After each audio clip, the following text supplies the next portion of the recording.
Okay. So yes, hello, beautiful YouTube people. Sorry for that lackluster intro, which will probably be edited out, so you may not even notice. Uh, Today we will be continuing our series of reading the Bible, one chapter at a time. Last time we only just barely got through the first chapter because, well, you know the infamous tangents that we famously branch off into. So I thought that for today's episode, it would be a bit better if we read the whole chapter first before we let sort of give our thoughts about it. What do you think of that, Englander? Yeah, that sounds like a good idea. Saves us, Yeah. talking about Fahrenheit to Celsius conversions for about 10 minutes. Yes. Yes, indeed. Okay, So I'm I kicking read the off one last time. one. So Yes, yeah, I read the last one. So would you like to read this one? yes. Hold Okay. on, let me just watch the stream.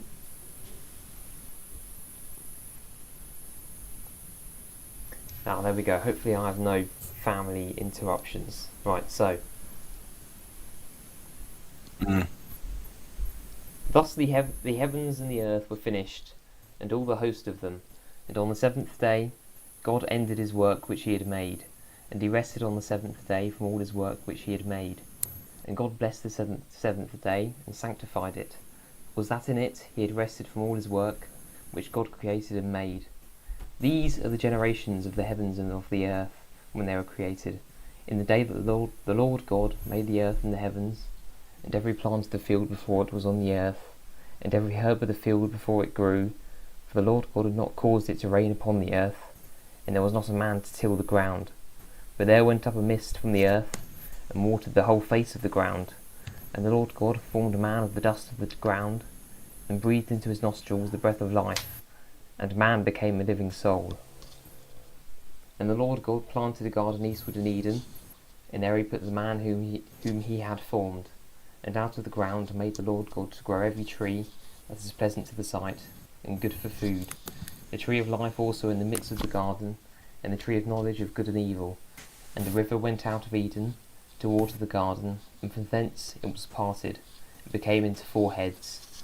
The name of the first is, how do you say that? Python, I would Python, presume. yeah. You know what? Let's Python. I assume it's not Pisum. Mm, Maybe Pisum. yeah.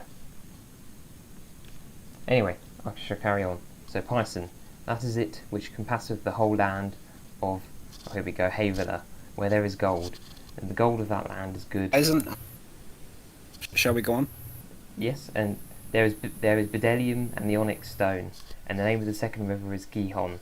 The same it is that compasseth the whole land of Ethiopia, and the name of the third river is, I'm just going to butcher all these pronunciations, Hiddekel. That is it which goeth towards the east of Assyria, and the fourth river is Euphrates. Headache. Mm.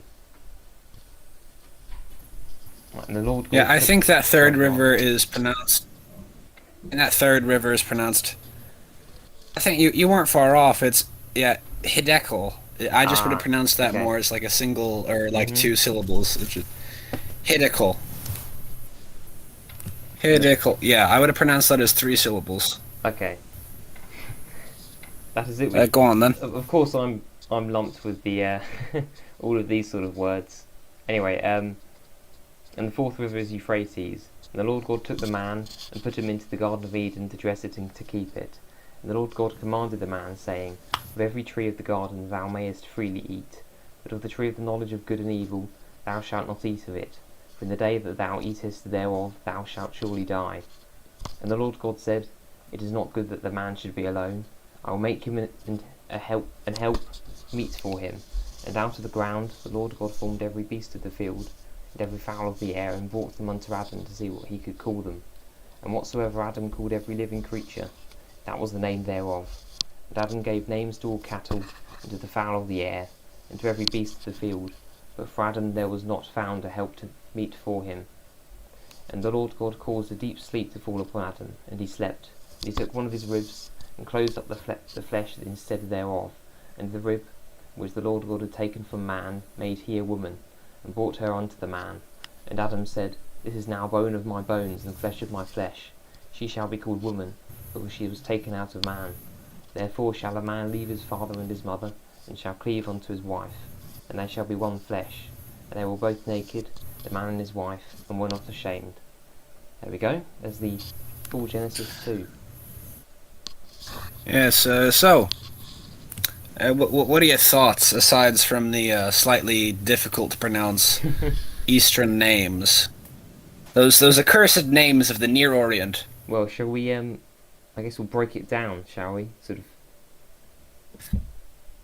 from the start. Yeah, we can go in order of, like, from beginning to end if you want to, rather than order of just what we remember. That would be the sensible thing to do, of course.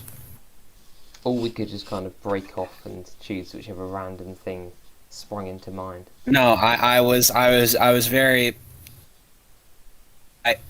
I was very sarcastically saying, yeah, you've got the right idea. I was originally just gonna go like randomly hither and yon, but you've actually got like a.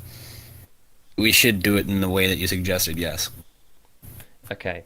Apologies for my terrible American sarcasm. It's not nearly as refined or delicate, or yeah, as good old British sarcasm.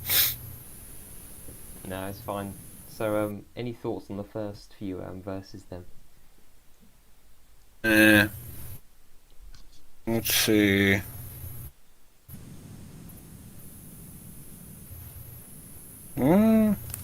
Well, the funny thing with the second chapter of Genesis is that it feels like a very different creation story from the first. Mm. Because the first very much goes into, first very much goes into the steps of like all the things, whereas this second chapter mostly just goes into detail about man. Whereas in the first chapter, man is just sort of treated like any of the other animals. Presumably made in great quantities, and presumably made in great quantities, and not just two people from the beginning, as it is here, but like as it is written here. I don't want to say that it contradicts things, but it certainly puts a very different perspective on them. Yeah, it shifts the focus more towards man, doesn't it, than on the earth itself. Yeah. But again, it's like it is a very well, it's not quite like a metaphor or a parable the way that some stories later on like straightforwardly would be, but it's also, very obviously not a completely factual description of events either, so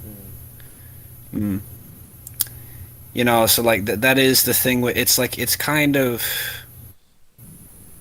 but I get that'd be sort of like the general thing for like the beginning of Genesis as a whole. But I suppose is Adam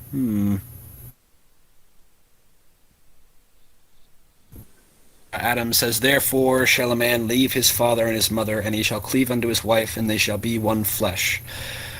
I think this is very interesting because, Adam being the first man theoretically should have had no knowledge of any of this. And yet he does, so it's like, what does that mean? Is this, What is the significance of that prophecy, we might say? Well, I suppose we must remember that.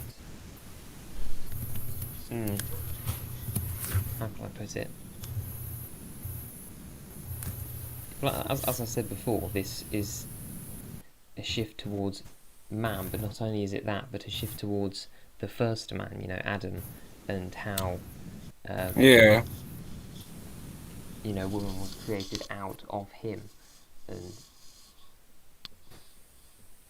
sort of I don't know how to put it. Yeah. Well, I suppose what's it like the moral point of the story is like, yeah, that's fairly easy and straightforward. It's like, yeah, men and women need each other, and Mm, like not what's it like. Well, the interesting thing here is like it's not just mentioned that like what's in another myth it'd be mentioned that they needed each other for sex or for companionship or something, but the word which is like given here is helpmeet. It's that they're there to assist mm, each other in like in sort of physical labor. They're meant to work together in a like it's not just relationship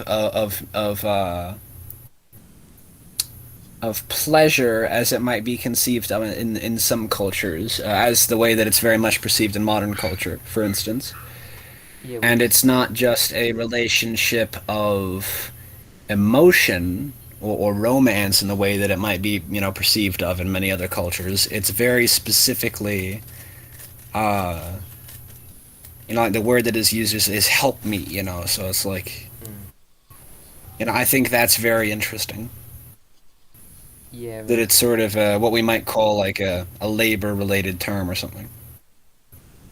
yeah, and you can also make observations here with the last verse, and they were both naked, the man and his wife, and were not ashamed. Um, this is sort of God created men and women to sort of be not apart from one another, like modern feminist movements are trying to do, trying to separate the genders, or even try and downplay one of them. Um, is trying to say that Yeah, they're both sort of mutually, they complement each other. yeah. Well, I suppose that the what's it? The thing with that is like that is something that seems like ridiculously like to anyone on the right at all whatsoever. That seems like something which is so incredibly self-evident, Mm, etc. And also, it's like it's something that is so completely, like self-evident throughout like, all of history and all that. But you know, we live in the age of MGTOW and feminism. We live in the age when men think that they don't need women and women think that they don't need men. We mm, literally live in a world of clowns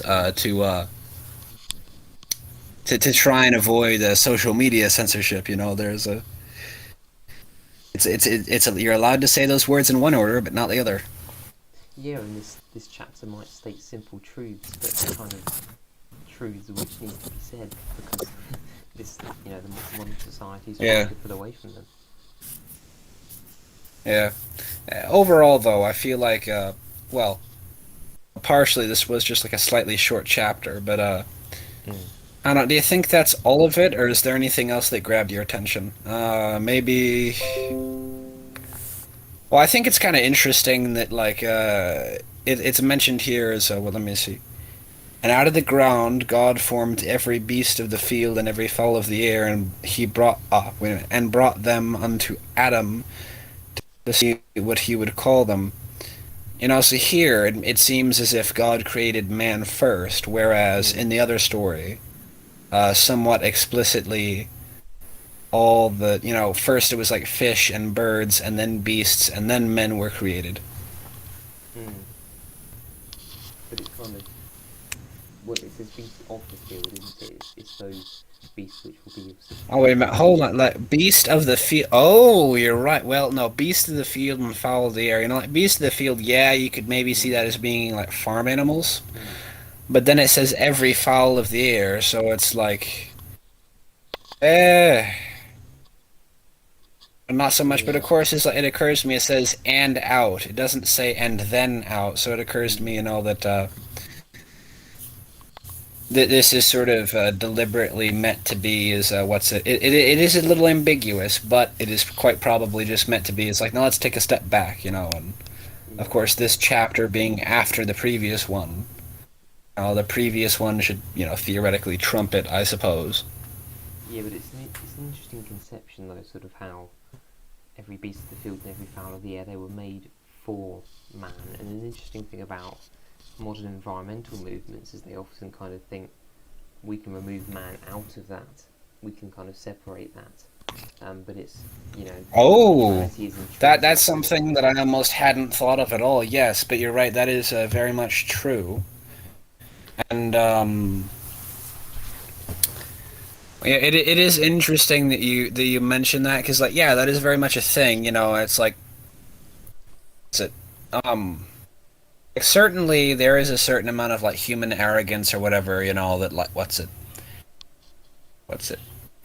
it is arrogant for one person to think that the entire world revolves around them, but I don't think that it's arrogant for for everyone to think that the universe revolves around the human race as a whole collectively Mm. because um well because if you don't value humanity in that sort of way, if you don't esteem humans as being the height of the achievements of all of nature, and you know, it's like what's it like just seems improper to have man be subordinate to any other living thing or to any other yeah. Mm. Well, men and women simply have different responsibilities to animals, as this sort of chapter goes on to talk about. I mean, there was. Yeah, that's true. You know, like, we ought to take care of animals. We ought to be Mm. kind to them. You know, it's well, in my religion, very explicitly, it is explained that animals actually do go to heaven. Mm. That's actually that was one of there's a sort of like so like Joseph Smith used to do like almost Nay type stuff back when he had sort of first, you know, started the church. And at one point, someone asked him about the, like, why do some angels have animalistic features? You know, like the cherubim with the head of an ox, the head of an eagle, the head of a lion, Yeah. etc. And what he said is that, well, some of those features, you know, like the wings and the multiple eyeballs and all that, that's just normal angelic symbolism for like wisdom and power and Mm. etc. But the animalistic features, it's like, well, that's just because those are actually like the spirits of dead animals. Animals Yeah. actually do just go to heaven.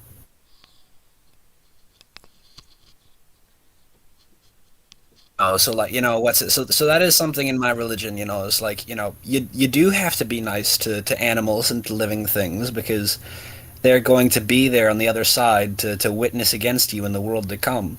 Mm. Although that is somewhat me putting my own that's not quite explicitly stated anywhere in the doctrine of the Church of Jesus Christ of Latter-day Saints, as far as I know. I am sort of expressing my own interpretation of it slightly, but it kind of just feels right to me, you know? Yeah, and I mean, God creates animals have souls, don't they? And you would think that those animals as souls would pass on to somewhere once they die. So it's Yeah. I think also I would add to this is where was it?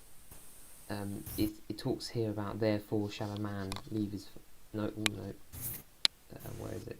It's taken from man made here woman. Um, sorry. Let me change that again. Verse 20 there it is, where it goes on to say, but for Adam there was not found help meet for him. Um, I think the point there is it doesn't talk about that for animals, does it? It specifically emphasises that it's for man. It's kind of Well, I mean, he's not yeah, but the human. way in which yeah. He's almost not whole um, without a sort of woman being created out of him, almost. Uh, yes, but I do think that the context of that whole verse is you know it's like named all the cattle and the fowl etc. and every beast of the field. But for Adam there was not found a helpmeet for him. Mm. And you have to remember that in a lot of old languages, male animals and female animals of the same species have completely different names. You know, Yeah. like bull and cow. Mm. Those are completely different names, but you know, nonetheless, that's the same species of animal that is both cattle. Yeah.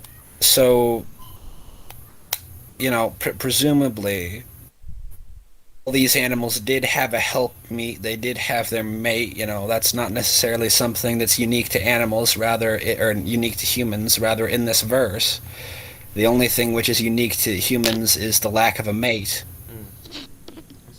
I was making was that it's kind of more of a spiritual lack that Adam had.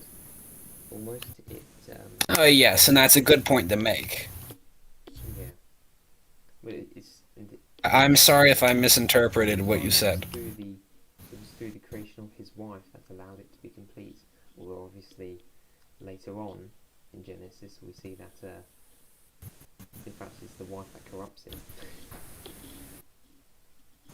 Although at the same time, Well, I mean, it is Adam who falls for it. at the same time, it's like, what's it like? We all could not exist if it weren't for the fall of Adam either, It's like they would have not have been able to have children if they had not fallen, so sort of a catch-22. God commands them to be fruitful and multiply, but they can't do that if they don't eat the fruit, so they have to make that choice. Which of the two commandments is more important? Yeah. Well, I'm not sure Uh, what chapter that goes on to talk about where the it may be chapter 3. How about we, I hope that I wasn't indignant there. uh-huh. Let's move on. Move on to chapter 3, yes. Yes, I would, and I'd like to say we're making much better time than yesterday. I think that we were talking for nearly an hour before we finished the first chapter yesterday. Yes. Yeah, I think it's a good strategy Right. to go through the whole chapter and then talk about it. Yes. Whenever you're ready. All right. Yes. Now, the serpent was more subtle than any beast of the field which the Lord God had made. And he said unto the woman, Ye, yea, hath God said, Ye shall not eat of every tree of the garden. Wait, ye shall eat. Wait, hath God said, Ye shall eat. Ye shall not eat of every tree of the garden. Ah, yeah, sorry. I just shall ye not. And wait a minute. Yeah. Okay, let me start over again. Okay, so now the serpent was more subtle than any beast of the field which the Lord God had made, and he said unto the woman, Yea, hath God said, Ye shall not eat of every tree of the garden? And the woman said unto the serpent, We may eat of the fruit of the trees of the garden. But the fruit of the tree which is in the midst of the garden, God hath said, Ye shall not eat of it, neither shall ye touch it, lest ye die. And the serpent said unto the woman, Ye shall not surely die. For God doth know that in the day ye eat for God doth know that in the day ye eat thereof, your eyes shall be opened, and ye shall be as gods, knowing good and evil. When the woman saw that the tree was good for food, and that it was pleasant to the eyes, and a tree to be desired, to make one wise, she took the fruit thereof, and did eat, gave also unto her husband with her, and he did eat. And the eyes of them both were opened, and they knew that they were naked, and they sewed fig leaves together, and made themselves aprons. I want to stop and talk about that, but I promised that we'd get to the end before we do any of that. Yeah. Save those thoughts. Yes, or else the tangents will be horrible. They had heard the voice of the Lord walking in the garden, the cool of the day, and Adam and his wife hid themselves from the presence of the Lord God amongst the trees of the garden. And the Lord God called unto Adam, and said unto him, Where art thou? He said, I heard thy voice in the garden, and I was afraid, because I was naked, and hid myself. He said, Who told thee that thou wast naked? Hast thou eaten the tree whereof I commanded thee that thou shouldest not eat? And the man said, The woman whom thou gavest to be with me, she gave me of the tree, and I did eat. A weak excuse, Adam. Control your control your woman. I'm sure. Yes.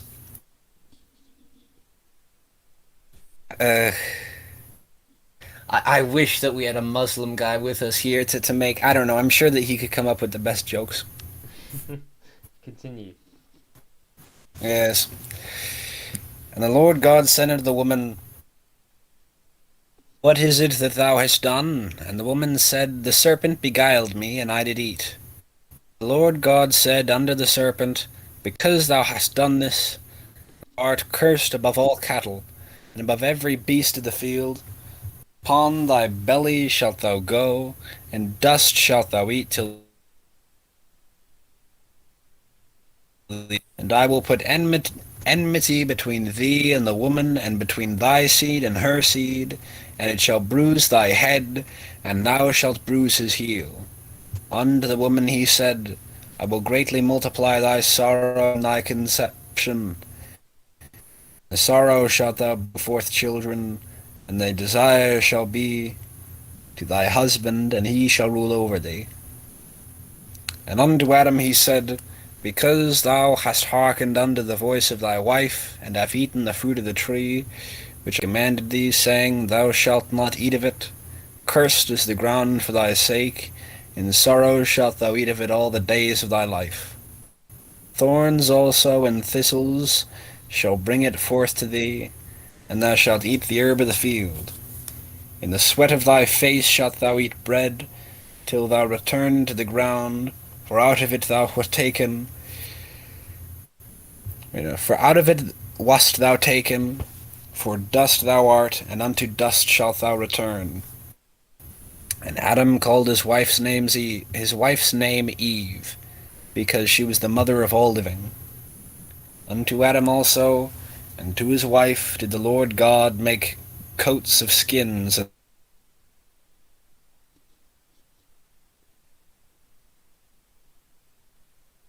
evil. And now, lest he put forth his hand, and take also the tree of life, and eat and live forever. Therefore the Lord God sent him forth from the Garden of Eden to till the ground from whence he was taken. So he drove out the man, and he placed at the east of the Garden of Eden cherubims and a flaming sword which turned every way to keep the way of the tree of life. Okay, so that is a rather large, dense. That's rather more dense than the previous chapter, I would say. I feel like we have quite a few things to say about this one. Yeah, it's quite a lot. Shall we go to the beginning? Mm. So we It is starting from the top, I suppose. So we've done the rise and fall in one episode. Oh dear. Yes. I mean, the rise of man. It's what did man do? They're living rather well. I'm sure it was pleasant, but the sort of ignorant, animalistic life there in the garden. I don't think it's necessarily any accident that it all happened. Uh, so, oh, and never mind. I don't want to get sidetracked. Shall we go on now? Sorry, no. Right, no, yeah. Made a point about that. Go ahead. I kind of lost my train of thought. That's why I was saying let's get on with it. So what are some points that you would like to address in the first? Or no, what is the first point that you would like to address? Well, you were going to mention about the aprons? Oh yeah, well not just the aprons, but let me see. Yes. First 7 verses. Let me see what I remembered there, and oh yeah.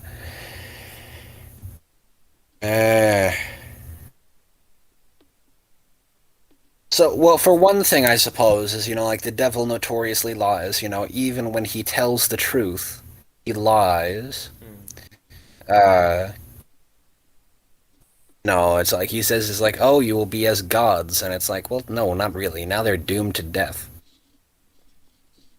Yeah, and So, yeah. that was certainly the verse I was going to pick up on. And ye shall be as gods. It's like, well, no.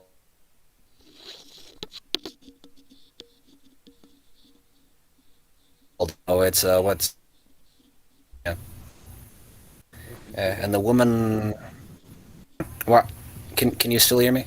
Yeah, sorry, you're just cutting out a bit. Oh, sorry, sorry. That's right. Let me. That might be. Yeah. All right. And the one tree is good for food and pleasant to the eyes. So, were you going to And say desired. anything about that first, or should I Oh, go the on? aprons. Yeah. Right. So, and the eyes of them both were opened, and they knew that they were naked, and they sewed fig leaves together and made themselves aprons. Well, the thing about fig leaves is that they don't they crumble much more quickly than ordinary leaves. So there's some semi-important symbolism there. You know, sort of the vainness of the attempt to try and hide one's shame from God. You know, Yes, it's like yeah. trying to cover yourself with fig leaves. It's not going to make an effective garment. Well, also, Uh, even if it's these sewed fig leaves were somehow sort of could hide what they had done, it's the Lord God. He's obviously going to see yeah. past it, and there's nothing that they can do to hide the action that they've just done. Yeah. But also just this whole sort of scene though when God sort of catches them is semi amusing because it's like oh I've seen this happen with I think it's very similar to experience that most people have when they're children, you know, Mm, and your parents, especially your father, catches you doing something that you're not supposed to. yeah, yeah, that's what it reminded me of reading through it. You know, it's like he's just like Adam, have you been eating the fruit? Oh no, it wasn't me. It was the woman who persuaded me The to do it. woman made me do it. Yeah, a terribly weak excuse. Hmm. Yeah, Is that the first example of simpery in yeah. Well, I history? mean, no, it's not even simpery. It's almost more like well, because simps don't blame the woman. Simps Yeah, yeah. defend the woman. I would say it almost seems more like I don't want to use that word because it's well. There's a certain word beginning with C, rather more coarse than simp, which I think rather applies. That sort of behavior, that Hmm. sort of uh, I was thinking more sort of incel, that kind of. oh, incel. Yes, that is that is an appropriately both that is both appropriate in its lack of coarseness and yeah, it's a sort of an incel moment there. Yeah, it's like Adam is acting a bit like an incel. Blame the woman, of course, And at the man. same time, Adam was the one who fell for it. You know, he willingly said, "Oh yeah, yeah, I'll eat this. I'll eat this fruit. I'll give in to Yeah, your temptations, Eve." yeah. I mean, but of course, it's like well, yeah, yeah, But I guess, without drawing too much on sort of Protestant theology, it's kind of it was. You can even see the qualities which man is sort of taking at this point.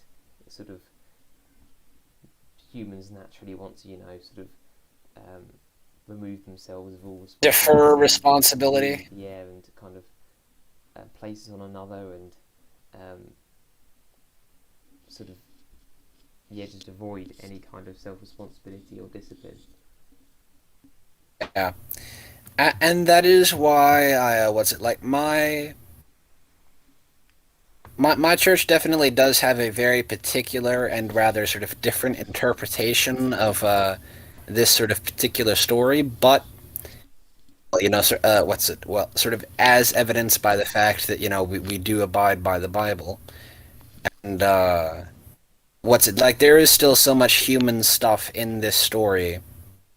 I feel like what's it? Even though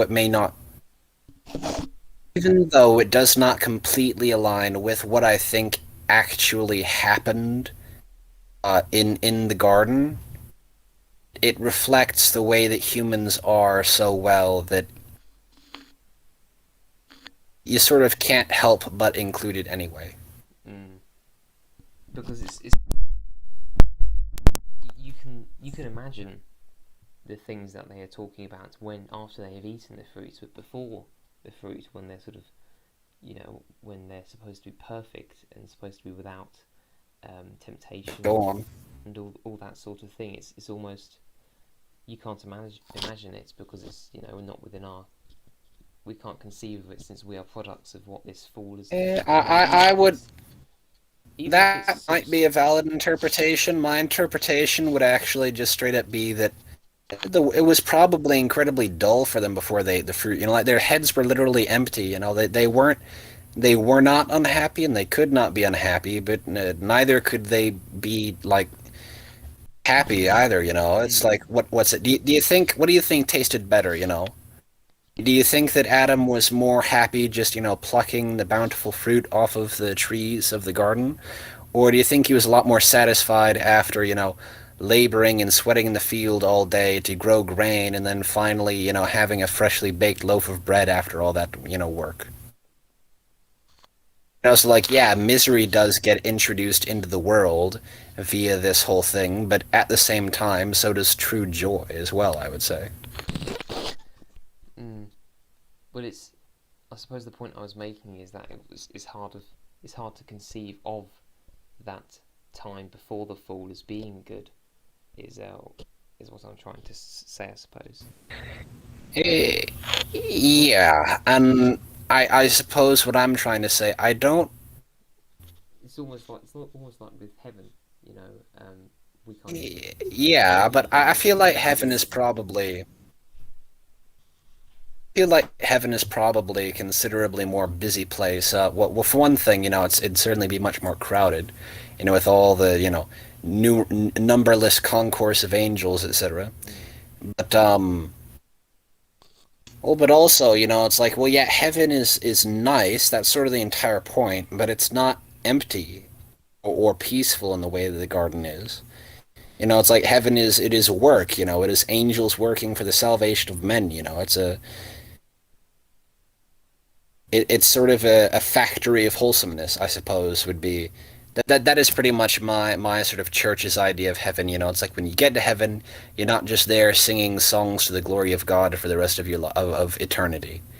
It's like you're there and you immediately, when you become an angel, your job is to like sort of well, like, work with like all the other spirits, and like help people mm, attain salvation, and sort of intervene in physical well not intervene, because of course it's sort of God who intervenes in physical events, but he works through his angels in doing that, and yeah. yeah, but sorry. I apologise to keep drawing on And kind of the full sort of theology. well, yeah, It's um I understand, and I don't. What's it? I don't worry about it, man. It's like a part of me wants to apologize for what's it? For drawing too much on my own church's very particular, peculiar theology that is of no real relevance to anyone. Well, probably to the vast majority of people watching this video. mm, but it's If it was just you and I talking, it'd be maybe a little bit better because well, you probably have a good deal more. You and me being just about best friends, you probably have a reasonable amount of interest in the way that my church sees things. Whereas the average person watching this video is probably just like yada yada, you stupid Mormon heretic, get on with it. yeah. Well, I hope well, maybe by watching these episodes, they might have a different conception of where we are. Oh yeah, hopefully they'd be a little bit more charitable to me after all this. I think yeah. Uh, Sorry, go on. nah, go on with what you were gonna say. I was gonna sort of add to your point about heaven and kind of the work you would do. It's quite hard, um, as I will kind of make a similar point again. It's quite hard to think of work in and of itself being joyful, being kind of pleasurable, because when you're out and say when you're out in the fields, sort of doing this sort of extremely hard labour, sort of backbreaking, doing all these sorts of farming, say that's which is sort of what the medieval peasant was used to through most of human history. That it's quite hard to conceive of sort of the work, um, even an office job. An office job can be sort of almost soul destroying in a way. Well, I'd say that an office job is a good deal worse. Yeah, spiritually it is. Yeah, and it's Well, what's it? The decline in mental health after the Industrial Revolution hopefully, I think that's pretty solid evidence for mm, the misery of office jobs. yeah, and I guess we can't think of work as in that conception. We have to think of it as work being in the glory of God and being towards Him and in honor of Him and being we actually enjoy it. Yeah. Um, and of course, is like, what's it like? I feel like that's maybe a bit easier for people in my church because we do have all kinds of because we have temple work, you know. So we've not just got the church where like living people go to take care of their own spiritual needs, but we've also got the temples, which is where all the most important covenants happen there. Like marriage and the sealing of families. Because of course we don't believe that we believe that the bond between man and wife and children is not merely of this world. We believe that that's like very much familial bonds are sort of eternal. Uh, but these we don't just do this for the living. We also do it on behalf of the dead in temples as well. Yeah, So a member of my church thinks of like the work or the labor of angels. Pretty much just think of like the temple work, which is like collecting the names of your ancestors and doing proxy baptisms and that sort of thing. It's which is something that like everyone it's something that if you ask like an ordinary like LDS person, they're probably going to say that they can't think of anything more pleasant, yeah. just because the spirit is just there really strongly, when you're doing it. Well, that speaks to the value of sort of a spiritual place in general. Having that Yeah. area in which you can kind of devote yourself to faith. Yeah. Ah. I think So, shall we go on, or do you think that's I feel like there's a little bit more to it to analyze about this chapter before we finish for the day. yeah, and I'll touch on the I'll touch more on the ye shall not where is it when the serpent was tempted. Which verse? Let me just scroll through it. And ye shall be as gods. There we go. So I'll just touch a bit more on that. You can draw on sort of the this is one of the kind of key temptations of man, and we see this kind of with the kind of the 20th century utopian movements, and Oh yeah, like the Nazis, the mm, communists, liberal democracy, arguably. Now, I will they admit that liberal democracy has killed far fewer people than any of those other ideologies, but it's led to its own kind of misery. yeah, and they each of those conceive of their own utopias. Each of those conceive of their own kind of perfect world, which Yeah. but the trouble is, I think what this is sort of emphasizing here is that we don't we can't really create that, and in fact, if we try to believe we can, we will end up, you know, doing wrong. And doing actually quite opposite. It will not, it Yeah. will not bring good things, even if there were good intentions. Yeah, and it's like, what's it? It's like, I don't really hate repeating Jordan Peterson because I rather do still like him, although my philosophical, I'd like to think that I've developed maybe a little bit beyond the majority of the products that he produces. However, um, like what's it like the old Jordan Peterson sort of cliches of you can't build a utopia, there is no heaven on earth. The purpose of life is basically to just reduce unnecessary suffering. It's not even to reduce all suffering, it's just to reduce the amount of unnecessary suffering in the world. Is like, he says that over and over again for a very good reason. It's because it's true.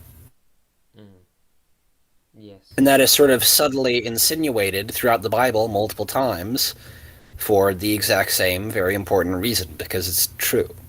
And Jordan Peterson can look through history and see that being self-evident, and I suppose we can look at the reason for that through reading this chapter. Mm. Ah. Well, I suppose that is sort of the whole point, you know. And but with the what's it when we get to the where does it mention the brute? Oh yeah, and I will put enmity between thee and the woman, and Mm. between thy seed and her seed, and it shall bruise thy head, and thou shalt bruise his heel. You know, this is what's it in most religion? What's it? Very often, this is just interpreted as just the normal enmity of men versus the devil, etc. But I'm not sure how widespread this particular interpretation of verse 15 is, but in my church, what we often say is that this is basically a prophecy of not only of man's struggle with the devil sort of eternally, but Christ bruised the head of the serpent. Mm. Uh, I believe that might be a semi-mainstream interpretation, though, because I believe that it is written down somewhere in the New Testament, isn't it? Yeah, I would. Yeah, I would agree with that. I mean, Yeah. I guess the main sort of thing I would draw from this as well is that it's kind of saying there will be conflict, there will be terrible, there will be conflict between man, There will between be history. yeah, things will move on from a kind of eternal garden, and we will move into the kind of what we are, the societies in which we live today, where the conflict is very, it's intrinsic um, part of human nature.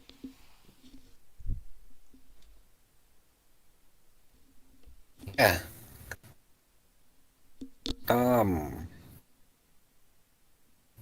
Also, I think that's just about everything of relevance. Is there anything else you wanted to talk about? Shall we move on to chapter 4, or shall we call it a day?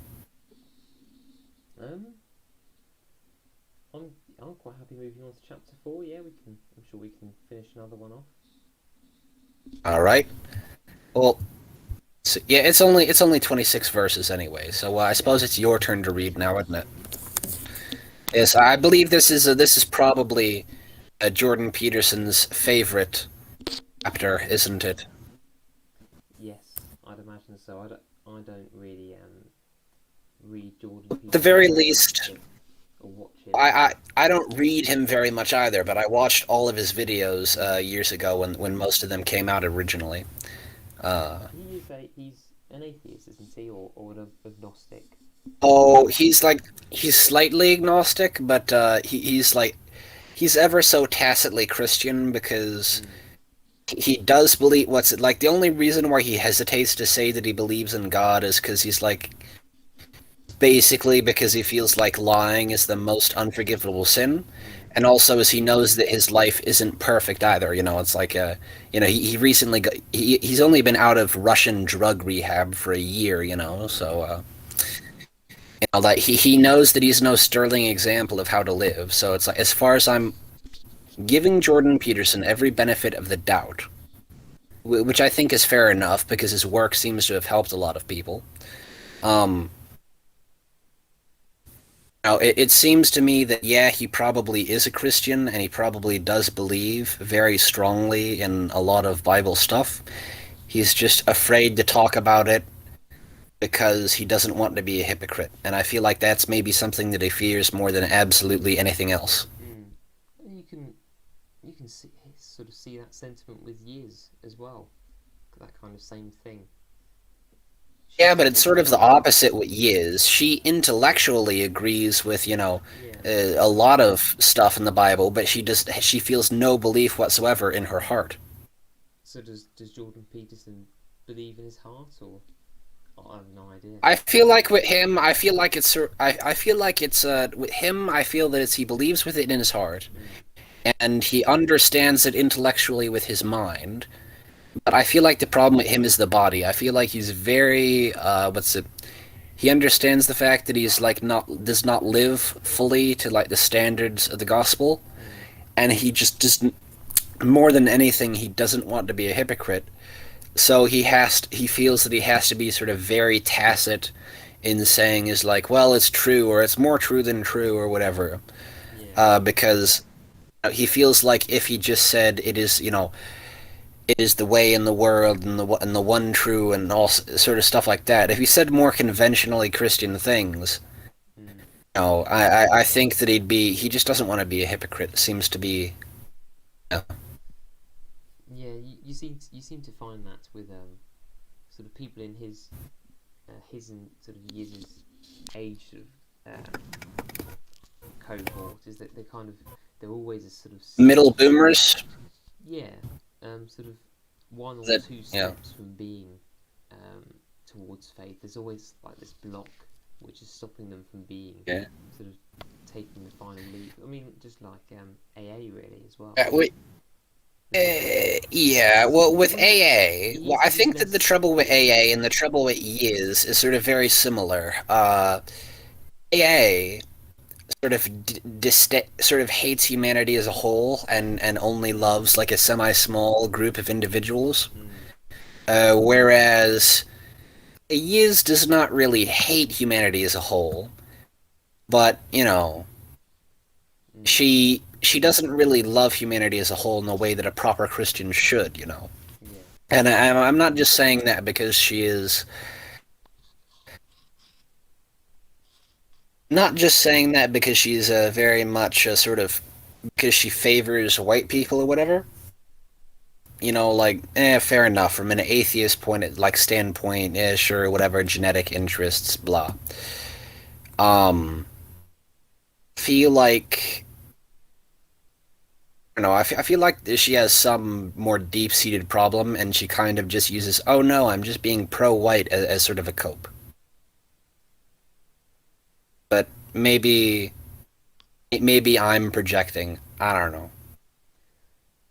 Mm, well, I guess another thing you can pick up as well is that I think I remember in years had a stream with Lambda, which was very interesting, called "Is Religion Truer Than Science?"